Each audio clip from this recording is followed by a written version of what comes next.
মেরাজ রাতে আমার রাসূল হযরতে জিবরিল আমিন আলাইহিস সালাম কে জিজ্ঞেস করেন, হাল আলা উম্মতি হিসাবুন, আমার উম্মতের কি হিসাব কিতাব হবে? তখন হযরতে জিবরিল আমিন উত্তর দিয়েছেন, নাম,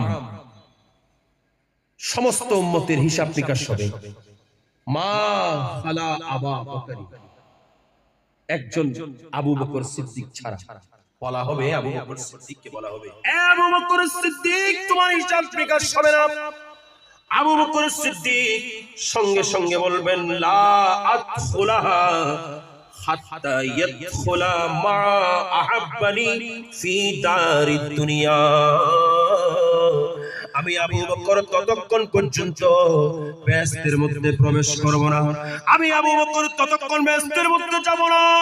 আমি আবু বকর একা বেহেশতের মধ্যে যাব না যতক্ষণ পর্যন্ত যারা দুনিয়ার মধ্যে আমি আবু বকর সিদ্দিককে ভালোবাসতো, যারা দুনিয়ার মধ্যে আমি আবু বকর সিদ্দিককে পছন্দ করত, যারা দুনিয়ার মধ্যে আমি আবু বকর সিদ্দিকের প্রেমের মধ্যে মাহফিল সাজাতো, যতক্ষণ পর্যন্ত তাদেরকে বেহেশতে ঢুকানো হবে না ততক্ষণ আমি আবু বকর বেহেশতের মধ্যে প্রবেশ করব না। আবু